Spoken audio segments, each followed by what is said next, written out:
President like Barack Obama, really not sugarcoating it at all. Gave us a dire description of our economy today, and he says it will get much worse if Congress does not pass his stimulus package. Now, I understand that some might be skeptical of this plan. Our government has already spent a good deal of money, but we haven't yet seen that translate into more jobs or higher incomes or renewed confidence in our economy. And that's why the American Recovery and Reinvestment Plan won't just throw money at our problems. We'll invest in what works.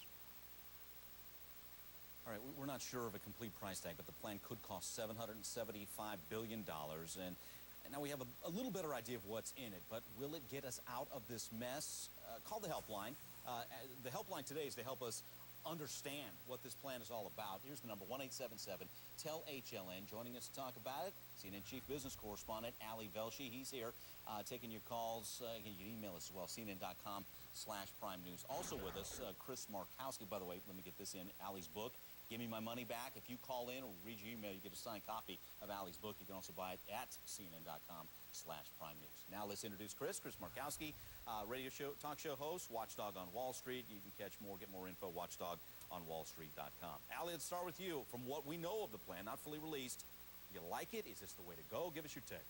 Well, it's hard to know what the way to go is because we don't have enough specifics, but there is virtually, there are very few people around who don't think that massive government intervention in the form of money is necessary to get us out of the financial situation that we're in. Part of the reason this speech came today is that tomorrow morning we're going to get the jobs numbers out for December. We're probably going to see our national unemployment rate go to 7% or higher. We're probably going to see about another 500,000 jobs lost, and that is the worst thing that's going on for the economy right now. So we need stimulus.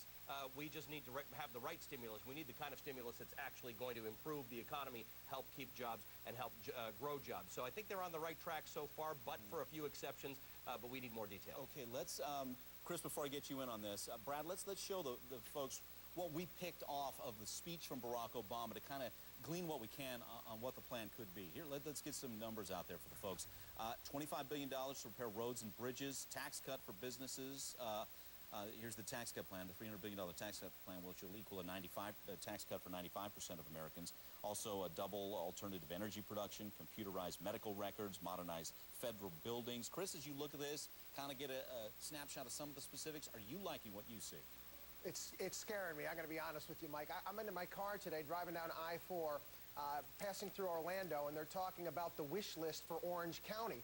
And yes, they talked about improvements for the highway, but then they started talking about all these other far-flung projects like green this and this thing here and that thing here, and these are all unproven things. Infrastructure is fantastic and great as long as it's going to go to infrastructure that's going to make us a little bit more competitive, a little bit better. If we're just buying water slides in Florida and snowmaking machines in Minnesota, I don't think that's going to help much. Yeah, that's when Chris, you make a good point. And that's exactly what I was saying, where I say they think they're going in the right direction, but it's got to be stuff that improves our way of life, helps people with high-paying jobs as well as manufacturing jobs that we're losing, Mike. So it's got to be specifically targeted at making the economy better. Exactly. When I look at the last three we showed, modernized federal buildings. In the crisis we're in, I think we can go with another few years of a building that's a little dilapidated. Let's get a call in now.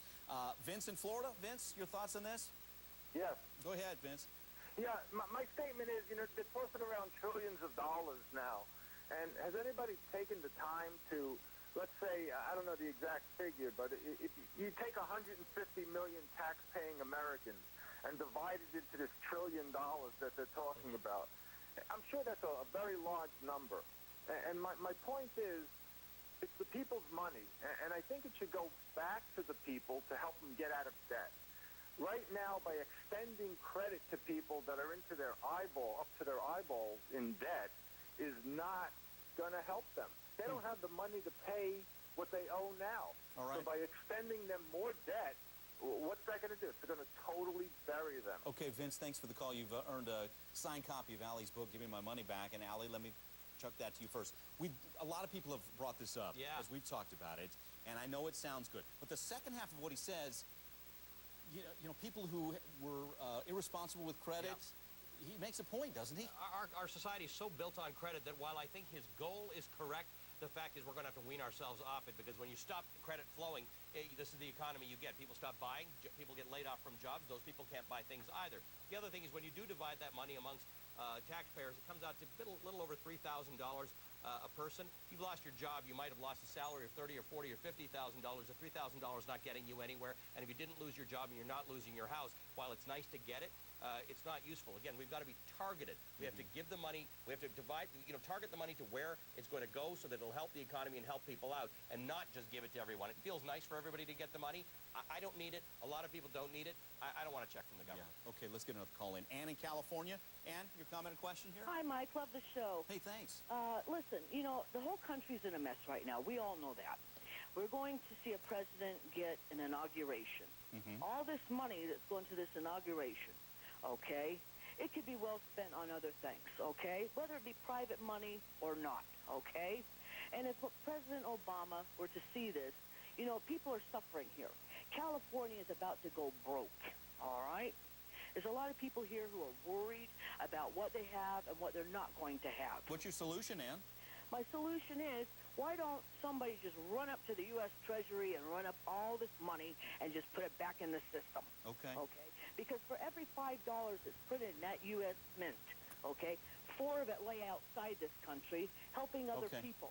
And when I went to school here, we were all taught that charity begins at home. We should help our own before we start helping And everybody else. we've got some other calls waiting, but Chris, let me make one point first. That the inauguration money is donated money from the parties. Let me make that point first. But Chris, your thoughts on just what Ann's saying. It's kind of a pickup on what Vince is saying, get the money back in the system.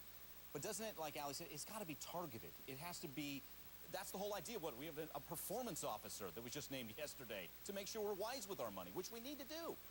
Well, we already have the Office of Management and Budget that's supposed to be doing that, so I know it's kind of like a redundant position. I think it's a little bit more trying to sell confidence than anything else, but that's neither here nor there. The reality is, one of the main reasons we are in the situation we're in is because people went out and got houses they couldn't afford and borrowed too much money and bought flat screens on their home equity line. The government is about to do the same thing. I don't see how we can spend our way out of a recession. If we have targeted tax cuts, we allow a business like mine, say, you know what, go out and buy new computers this year, and you know what, you can deduct them. You don't have to... But they're allowing, that's part of what the proposal is. I like that part of it. That is a good proposal, but there's also a problem. I don't understand, Ali, maybe you could explain how this one works to me, because I don't get it. The $3,000 tax credit for businesses if they hire somebody. Right. I don't see how that's going to help. Ali, go ahead and wrap this up. Well, theoretically, if you're a small enough business, that $3,000 might make a difference, but I tend to take the same view of that I do of dividing all the money up. Do things that are really going to make businesses invest. The expenditure credit that Chris is talking about will make a difference. If you're going to go out and buy stuff for your business, that could actually help retailers and could help business companies and could help jobs. This is a tough situation. We know money has to be spent, but it's got to be spent wisely. Okay, guys, thanks so much. Chris Markowski, Watchdog on Wall Street, and Ali Velshi, author of the new book, Give Me My Money Back. You can buy it right on our website, cnn.com/prime news. Guys, thanks again. There's the book. A pleasure. All right, and by the way, many